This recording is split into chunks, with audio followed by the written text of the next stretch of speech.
Team കറക്കമാണ് എനിക്കൊപ്പം ഉള്ളത്. Welcome. നമ്മൾ ഹൊറർ മൂവീസ് കേട്ടിട്ടുണ്ട്, ഹൊറർ കോമഡി കേട്ടിട്ടുണ്ട്, പക്ഷെ ഇത് ഹൊറർ മ്യൂസിക്കൽ കോമഡി അങ്ങനെയാണ് ഇതിന് പറഞ്ഞു പോകുന്നത്. അത് ഭയങ്കര ഒരു ഡിഫറെൻറ്റ് സംഭവമായിട്ട് തോന്നിയിട്ടുണ്ട്. ഈ ഒരു ഹൊറർ മ്യൂസിക്കൽ എന്താണ് സാധനം എന്നുള്ളൊരു നമുക്കൊരു എക്സ്പെക്ടേഷൻസ്. അപ്പോൾ സത്യം പറഞ്ഞു കഴിഞ്ഞാൽ എന്താ ഇവിടെ നടക്കുന്നത്? റൈറ്റർ തന്നെ പറയട്ടെ. നമ്മുടെ പടത്തിൻ്റെ ടൈറ്റിൽ സൂചിപ്പിക്കുന്ന പോലെ തന്നെ കറക്കം എന്നുള്ളൊരു വാക്കാണ് നമ്മളിതിനെ ഏറ്റവും ആപ്റ്റായിട്ട് പറയുന്നത്. കറക്കം മീൻസ് പലതരത്തിലുള്ള കറക്കാവാം. യാത്ര എന്നുള്ള രീതിയിൽ നമുക്ക് കറക്കം എന്നുള്ള വാക്കിനെ യൂസ് ചെയ്യാം. അല്ലെങ്കിൽ നമുക്ക് മെൻ്റലി ഉണ്ടാവുന്ന ഇത് തന്നെയാണോ നടക്കുന്നത് എന്നുള്ളൊരു തോന്നലിന് ഒരു തലകറക്കത്തിൻ്റെ ഒരു കറക്കമുണ്ട്. അങ്ങനെ പിന്നെ എപ്പോഴോ ഇവിടെ ജീവിച്ചിട്ടുണ്ടായേക്കാവുന്ന മനുഷ്യന്മാർ കുറേ കാലത്തിന് ശേഷം അവർക്ക് ഇന്നത്തെ കാലത്ത് അതൊരു കറക്കാണല്ലോ, അവരുടെ കാലത്ത് നിന്ന് വിട്ടിട്ട് വേറൊരു കാലത്ത് വന്നിട്ട് അവർ കറങ്ങുകയാണ്. എന്തിൻ്റെ കൂടെ കറങ്ങുന്ന അവർക്ക് അറിയില്ല, അവരുടെ ലോകമല്ല ഇത്. അങ്ങനെ ഒരു കറക്കം ഉണ്ട്. അപ്പോൾ എനിക്കിതാണ് പറയാനുള്ളത്. പടത്തിൽ ഇങ്ങനെയുള്ളൊരു കറക്കാണ് ഞങ്ങൾ ഉദ്ദേശിച്ചിട്ടുള്ളത്. അത് ഈ കാണാൻ വരുന്ന ആൾക്കാർക്ക് കൂടി പടത്തിൻ്റെ കൂടെ ഒരു ട്രാവൽ മൂഡിൽ ഒരു കറക്കം കറങ്ങാൻ പറ്റുമെങ്കിൽ ഞങ്ങൾ ഹാപ്പിയാണ്. അതെ, ഈ ഒരു തോട്ട് ആദ്യം പറഞ്ഞപ്പോഴേ എന്തായിരുന്നു മൈൻഡിലേക്ക് വന്നിട്ടുണ്ടായിരുന്നത്? ശരിക്കും ഈ കഥ നമ്മളെ ഒരു സുഹൃത്ത് അയാളുടെ ലൈഫിൽ അയാൾ എക്സ്പീരിയൻസ് ചെയ്ത ഒരു കഥയായിട്ട് നമ്മളോട് പറഞ്ഞു തന്നതാണ്. യെസ്, അയാള് നമ്മൾക്ക് അങ്ങനെയാണ്. അവൻ നമ്മളിപ്പോൾ എൻ്റെ ഫസ്റ്റ് മൂവി കഴിഞ്ഞിട്ട് അവൻ ഈ സൗദി വെള്ളിക്കലൊക്കെ വർക്ക് ചെയ്ത ഒരാളാണ്. ധനുഷ് എന്നാണ് അവൻ്റെ പേരുണ്ട്. അവൻ നമ്മുടെ സ്റ്റോറി അവൻ്റെ പേരിലാണ് നമ്മൾ ക്രെഡിറ്റ് ചെയ്തിരിക്കുന്നത്. അപ്പോൾ ആള് ഇങ്ങനെ ഒരു രണ്ട് തോട്ട് എനിക്ക് പറഞ്ഞു തന്നു. അപ്പോൾ അയാളുടെ ഈ പറഞ്ഞ താമസിക്കുന്ന സ്ഥലത്തിനടുത്ത് ഒരു സെമിട്രിയിൽ ഒരു രാത്രി പോയി കിടന്നതും അതിനുശേഷം അവരെ ഫോളോ ചെയ്ത കുറേ അത് ബേസ് ചെയ്തിട്ട് അവൻ എനിക്കൊരു സ്റ്റോറി ഐഡിയ എനിക്ക് പറഞ്ഞു. അപ്പോൾ ഞങ്ങളത് പിന്നെ ഞാനത് നിബിനായിട്ട് ഡിസ്കസ് ചെയ്തു. നിബിൻ അതേപോലെ അർജുൻ എന്ന് പറഞ്ഞിട്ട് വേറൊരു കൊറേറ്ററുണ്ട്. അപ്പോൾ ഞങ്ങൾ 3 പേര് ഇരുന്ന് അതൊരു കഥാരൂപയാക്കിയിട്ട് നമ്മൾ ഈ പറഞ്ഞ പ്രൊഡക്ഷനെ എടുത്ത് പിച്ച് ചെയ്യുമായിരുന്നു. അപ്പോൾ അവർക്കും അത് കേട്ടപ്പോൾ ഒരു പുതിയ ഒരു എക്സ്പീരിയൻസ് ആണ്. നമുക്ക് ഇങ്ങനെ ഒരു പരിപാടിയിലൂടെ നമുക്ക് കൊടുക്കാൻ പറ്റുക. പക്ഷെ നോർമലി നമ്മൾ ഇത്തരം ഹൊറർ പടങ്ങൾക്കൊക്കെ ഉള്ളത് ഒരു കോമൺ ടെംപ്ലേറ്റ് ആണ്. അപ്പോൾ അതുകൊണ്ടാണ് നമ്മളിപ്പോൾ ഈ മ്യൂസിക്കൽ എന്നൊരു സാധനം ഉണ്ടല്ലോ. അപ്പോൾ അങ്ങനെ നോർമലി ഉള്ള ഈ കോമൺ ടെംപ്ലേറ്റിൽ നമ്മൾ കഥ പറയാതെ നമുക്ക് എങ്ങനെ തന്നെ ഇപ്പോൾ മൈക്കിൾ ജാക്സന്റെ ഇപ്പോൾ ത്രില്ലറൊക്കെ അത് ശരിക്കും ഒരു ഹൊറർ മൂഡിലാണ് ആ ആൽബം തന്നെ വന്നിരിക്കുന്നത്. ഞങ്ങൾ ആ ഒരു കൺസെപ്റ്റിനെ തന്നെ അതിനെ അഡാപ്റ്റ് ചെയ്തിട്ട് തന്നെയാണ് നമ്മൾ അങ്ങനെ ഒരു പ്രോസസ്സിലേക്ക് നമ്മൾ ഈ കഥ ഈ ഒരു രീതിയിൽ കൂടെ പറയാം എന്ന ഒരു പ്രോസസ്സിലേക്ക് ഞങ്ങൾ എത്തുന്നത്. ഒരു ഹോണ്ടഡ് മൂവിയാണ്. ഇപ്പോൾ ഹോണ്ടഡ് എക്സ്പീരിയൻസ് ആണ് ഇതിലും വന്നിരിക്കുന്നത്. ട്രൂ സംഭവമാണ് വന്നിരിക്കുന്നത് എന്ന് പറഞ്ഞു. ഹോണ്ടഡ് എക്സ്പീരിയൻസ് എപ്പോഴും ഉണ്ടായിട്ടുണ്ടോ? എനിക്ക് പേഴ്സണലി ഉണ്ടായിട്ടില്ല. അങ്ങനെ പറഞ്ഞു, ലൈക്ക് ഞാൻ ഹൊറർ മൂവീസിന്റെ വലിയൊരു ഫാനാണ് ഞാൻ. അതായത് ഞാൻ പേടിക്കും പക്ഷെ കണ്ടു കഴിഞ്ഞു കഴിഞ്ഞാൽ. പക്ഷെ ഞാൻ കാണും. പക്ഷെ കാണുവാണെന്ന് പറഞ്ഞു കഴിഞ്ഞാൽ എനിക്ക് ഏറ്റവും ഇഷ്ടം കാണാൻ രാത്രിയിൽ ഒറ്റയ്ക്ക് ഇരുന്ന് കാണാനാണ് ഏറ്റവും ഇഷ്ടം. അപ്പോൾ എന്നോട് ഫസ്റ്റ് തന്നെ ഹൊറർ പരിപാടിയാണെന്ന് പറഞ്ഞപ്പോൾ തന്നെ ഞാൻ ഭയങ്കര ഇൻട്രസ്റ്റഡ് ആയിരുന്നു ഒരു ഹൊറർ പടത്തിൽ ഭാഗമാവാനായിട്ട്. അപ്പം എനിക്ക് പേഴ്സണലി അങ്ങനെ ഈ പറയുന്ന പോലെ ഒരു ഹൊറർ എക്സ്പീരിയൻസ് ഉണ്ടായിട്ടില്ല. പക്ഷെ ഈ പടമൊക്കെ കണ്ടിട്ട് ഞാൻ പേടിച്ചിട്ടുണ്ട്. ലൈക്ക് ഇപ്പൊ ഞാൻ ആദ്യമായിട്ട് കാണുന്ന പടം എന്ന് പറയുന്നത് എക്സോർസം ഓഫ് എമിലി റോസ് എന്ന് പറയുന്ന പടം. അത് ലൈക്ക് ട്രൂ സ്റ്റോറിയാന്ന് അറിഞ്ഞത് ഞാൻ ഒരാഴ്ച രാത്രിയിൽ ലൈറ്റ് ഇട്ടിട്ടാണ് കിടന്നുറങ്ങിയത്. അപ്പോൾ അങ്ങനെയൊക്കെ പേടിച്ചിട്ടേ ഉള്ളൂ. അല്ലാതെ ആ ഒരു സ്പിരിച്വൽ പരിപാടി ഞാൻ എക്സ്പീരിയൻസ് ചെയ്തിട്ടില്ല. പിന്നെ ഒരു ടൈമിലൊക്കെ എനിക്കൊന്ന് സ്കൂളിലൊക്കെ പഠിച്ചുകൊണ്ടിരുന്നപ്പോ ഈ ഓജോ ബോർഡ് കളിച്ചു നോക്കിയാൽ കൊള്ളാന്നൊക്കെ ഉണ്ടായിരുന്നു പേഴ്സണലി. പക്ഷെ അതിന് ട്രൈ ചെയ്തിട്ടില്ല.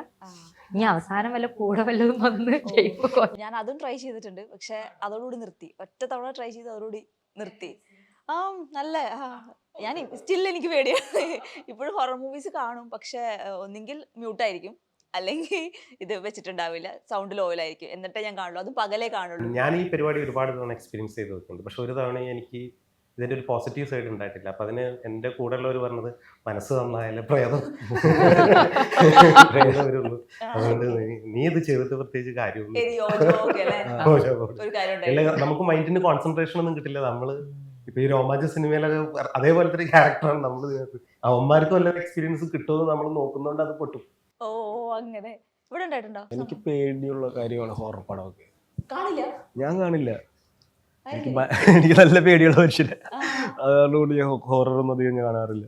ഇനി നമ്മുടെ പടത്തിൽ ഞാൻ അധികം കോൺസെൻട്രേറ്റ് ചെയ്തിട്ടുണ്ടായിരുന്നില്ല. ഇത് പ്രേതപ്പടമാണ്, ഹൊററാണെന്നൊക്കെ ഉള്ള കാര്യത്തിൽ. നമ്മളതിൽ മ്യൂസിക് കോമഡി മാത്രമേ എടുത്തുള്ളൂ. ഞാൻ ഇപ്പുറത്ത് കോമഡി, ഓക്കെ എന്റെ ക്യാരക്ടർ ഈ വഴിയാണ്, ഓക്കെ നമുക്ക് ഈ വഴി പോകാം, ഇപ്പുറത്ത് കാര്യത്തെ കുറിച്ച് ഞാൻ ചിന്തിച്ചിട്ടില്ല. സത്യത്തിൽ ഭയങ്കര പേടിയുള്ള മനുഷ്യൻ. പക്ഷെ പ്രവീൺ അങ്ങനെ ആയിരുന്നില്ല കേട്ടോ, പെർഫോമൻസ് വൈസ് ഉണ്ടായിരുന്നത്. കാരണം പ്രവീണിന്റെ ഫേസിലെ ഒരു എക്സ്പ്രഷൻസ് തന്നെയായിരുന്നു. കാരണം ഇതിനകത്ത് എല്ലാവരും കാണുന്നു എന്നുള്ള ഒരു പ്രോസസ്സിലൂടെ എല്ലാ പടം പോകും. അപ്പോൾ അതിന്റെ ഒരു ഇത് നമ്മൾ സിനിമ ഇപ്പൊ കണ്ടു നോക്കുമ്പോൾ ഇവരത് നമുക്ക് തന്നിട്ടുള്ള ഒരു ഇത് ഭയങ്കര രസമായിട്ടാണ് അവരത് ചെയ്തു വെച്ചിരിക്കുന്നത്. പ്രേതങ്ങളെയും കാണാൻ നല്ല ക്യൂട്ടാണ് കേട്ടോ, അല്ലേ? വെറൈറ്റി. എനിക്ക് അവരുടെ കോസ്റ്റ്യൂംസ് ആണ് ഏറ്റവും. നമ്മളും ഇപ്പൊ പ്രേതങ്ങളാണെന്നുള്ളത് എനിക്ക് 5 പ്രേതങ്ങളുണ്ട് എന്നുള്ളത് എന്നോടും പറഞ്ഞിട്ടുണ്ടായിരുന്നു. പക്ഷെ അപ്പോഴും ഇവരുടെ കോസ്റ്റ്യൂം എന്താണ്, അങ്ങനത്തെ ഒരു വെറൈറ്റി പരിപാടി ആയിരിക്കും. പൊതുവെ നമ്മൾ കാണുന്ന പോലെ വെള്ള സാരി അല്ലെങ്കിൽ വെള്ള ഉടുപ്പിട്ടുകൊണ്ട് നടക്കുന്ന പ്രേതമായിരിക്കില്ല എന്നുള്ളത് മാത്രമായിരുന്നു അറിയുന്നത്. ഞാനും ഈ പറഞ്ഞ പോലെ സെറ്റ് ചെന്ന് കഴിയുമ്പോൾ ഇതെന്താ ഇങ്ങനെ. പക്ഷെ ഭയങ്കര രസമായിരുന്നു അവരെ നേരിട്ട് കാണാൻ. നമുക്ക് ശരിക്കും രാത്രിയിലൊക്കെ വന്നു കഴിഞ്ഞാൽ ലൈക് പേടിയാവും അവരുടെ മുഖത്തെ ആ മേക്കപ്പും അവരുടെ കണ്ണൊക്കെ. അതായത് ഓരോ പ്രേതങ്ങൾക്കും അവരുടെ മുഖത്തെ മേക്കപ്പ് ഒക്കെ ഭയങ്കര ഡിഫറെന്റ് ആയിരുന്നു.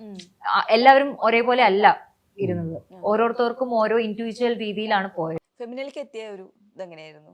നമ്മള് സിനിമയിൽ ഇപ്പൊ ലീഡ് ചെയ്യുന്ന ക്യാരക്ടർ ചെയ്യുന്ന ആൾക്ക് ഒരു ഗേൾ ഫ്രണ്ട് ഉണ്ട്. അപ്പൊ ഗേൾ ഫ്രണ്ടിന്റെ കഥാപാത്രം ഇതേപോലെ തന്നെ ഈ പറഞ്ഞ ഇവൻ ഇങ്ങനെ ഒരു പ്രശ്നമുണ്ട് എന്നത് അത്രയും എന്താ വിശ്വസിക്കുന്ന ഒരു കഥാപാത്രം ആയിരുന്നില്ല. ഞങ്ങളങ്ങനെ ആ സമയത്ത് ഇങ്ങനെ കുറച്ച് പൊട്ടിത്തെറിപ്പ് അല്ലെങ്കിൽ അങ്ങനെ സംസാരിക്കുന്ന ഒരു കഥാപാത്രത്തെ വേണമെന്ന് തോന്നിയപ്പോഴാണ് നമ്മൾ മിന്നൽ മുരളിയില് ഭയങ്കര ഈസിയാണ്. അപ്പോൾ മിന്നൽ മുരളിയിലെ ആളെ തന്നെ നമുക്ക് ഇങ്ങോട്ട് കൊണ്ടുവന്ന് ഈ ഒരു ക്യാരക്ടറിലേക്ക് അങ്ങ് ട്രാൻസ്ഫോം ചെയ്യാന്നുള്ളൊരു പരിപാടി. അത് പക്ഷെ ഭയങ്കര ഒരു പോയിന്റ് കഴിഞ്ഞാൽ ഇവരെ ഒരു ട്രാവലാണ് സിനിമ. ശരിക്കും കറക്കം എന്നുള്ള ആ ട്രിപ്പാണ്.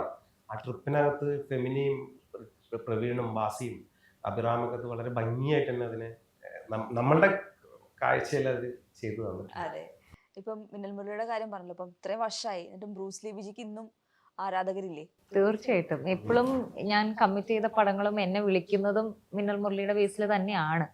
എവിടെ പോയാലും ആൾക്കാര് പറയുന്നു. ഇപ്പൊ ഇന്ന് ഞാൻ ചെന്നൈയിൽ നിന്ന് ഇപ്പൊ ഇങ്ങോട്ടേക്ക് വന്ന വഴിക്ക് ഒരു ചേട്ടൻ വന്നിട്ട് നിങ്ങളാ ബ്രൂസ് ലീ വിജി ആ കിക്ക് ചെയ്ത് എന്ന് പറഞ്ഞിട്ട് ഒറ്റൊരു പോക്കാ. അപ്പോൾ സന്തോഷമുണ്ട് തീർച്ചയായിട്ടും. ഇപ്പോഴും അങ്ങനത്തെ ഒരു ഇതിൽ അറിയപ്പെടുന്നതിലും പിന്നെ തീർച്ചയായിട്ടും അതൊരു ഭയങ്കര ഒരു ഭാഗ്യമാണ്. ഫസ്റ്റ് പടത്തിൽ തന്നെ ഇത്രയും നോട്ടീസബിൾ ആവുക, അതിന്റെ ബേസിൽ പടങ്ങൾ കിട്ടുക എന്ന് പറയുന്നത്. ഈ ഒരു ഇതിലത്തെ കഥാപാത്രം അതെങ്ങനെയായിരുന്നു വിചാരിക്കുന്നത്? ഇപ്പം കർക്കത്തിലെ കഥാപാത്രം, എന്റെ ക്യാരക്ടറിന്റെ പേര് പിങ്കി എന്നാണ്. ധനുഷ് എന്ന് പറയുന്ന ക്യാരക്ടറിന്റെ ഗേൾ ഫ്രണ്ട് ആണ്. ആള് ഈ പൊട്ടിത്തെറിയും കാര്യങ്ങളൊക്കെ ഉണ്ട്. എന്നാലും ഈ പറഞ്ഞ ആ ഒരു സ്നേഹം, ധനുഷിനോടുള്ള ഒരു സ്നേഹവും, എന്നാൽ അവൻ പോയി എങ്ങും പെട്ടുപോകരുത് എന്നാ അവന്റെ ഓരോ പരിപാടി കാണുമ്പോൾ ഇത് എന്നുള്ള രീതിയും ഉണ്ട്. അങ്ങനെയുള്ളൊരു കഥാപാത്രമാണ്. കൂടെ എപ്പോഴും വേണം. പിന്നെ ഈ പറഞ്ഞ പോലെ ഈ കറക്കത്തിലേക്ക് ആളും ഇൻവോൾവ് ആയി പോവുകയാണ്. അങ്ങനത്തെ ഒരു പരിപാടി എന്നാണ് മൊത്തത്തില് ഈ ക്യാരക്ടറിന്റെ ഒരു ജേർണി എന്ന് പറയുന്നത്. ഇപ്പം ഇതിപ്പോ ഹൊറർ മ്യൂസിക്കൽ കോമഡിയാണ്. അപ്പൊ മ്യൂസിക്കിന് ഭയങ്കര ഇമ്പോർട്ടൻസ് ഉള്ള ഒരു സംഭവമാണ്. കാരണം വർക്ക് ചെയ്യുമ്പോൾ ആ മ്യൂസിക് നമുക്കും കൂടെ കിട്ടണല്ലോ. അപ്പം അത് എത്രത്തോളം ഇവിടെ വെല്ലുവിളിയായിരുന്നു? ഞങ്ങള് ടോട്ടലി നമ്മൾ സിനിമ ചെയ്യുന്നത് ഷൂട്ട് തുടങ്ങുന്നതിന് മുമ്പ് തന്നെ നമുക്ക് സിനിമയ്ക്ക് ആവശ്യമായിട്ടുള്ള കുറെ മ്യൂസിക് പോർഷൻസ് നമ്മൾ ഉണ്ടാക്കി വെച്ചിരുന്നു. സാംസിയസ് ആണ് ഇതിന്റെ മ്യൂസിക് ചെയ്തത്. അപ്പോൾ ഞങ്ങൾ ഏറെക്കുറെയും ആ മ്യൂസിക് ഒക്കെ സപ്പോർട്ടിങ് കൊടുത്തിട്ട് തന്നെയാണ് നമ്മൾ ഷൂട്ട് മുന്നോട്ട് പോയിരുന്നത്. പക്ഷെ സിനിമ കഴിഞ്ഞപ്പോ സാമിന് മനസ്സിലായി, അതായത് ഇനി അതൊന്നും പറ്റില്ല ഇതിനകത്ത്. കാരണം ഞങ്ങൾ അതൊന്നും കുറെ ഷിഫ്റ്റ് ആയി ഉണ്ടായിരുന്നു കുറെ പരിപാടികൾ. പിന്നെ ആള് വേറൊരു ട്രാക്ക് തന്നെ ഉണ്ടാക്കി. നമ്മളെ കുറച്ച് പഴയ റെട്രോ സ്റ്റൈൽ ഓഫ് ഡ്രംസും അങ്ങനത്തെ യൂസ് ചെയ്തിട്ടാണ് ബാക്ക്ഗ്രൗണ്ട് സ്കോർ തന്നെ ചെയ്തിരിക്കുന്നത്. ഞാൻ ലൈവ് ഒക്കെ ചെയ്യുമ്പോൾ ആളെ കൂടെ ഉണ്ടായിരുന്നതാണ്.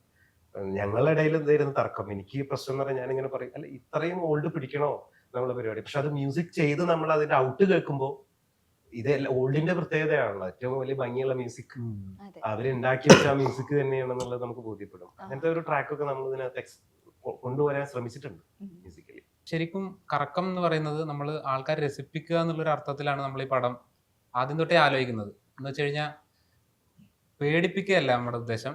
ആ പേടിയുടെ കൂടെ നമ്മളിങ്ങനെ ട്രാവൽ ചെയ്യും.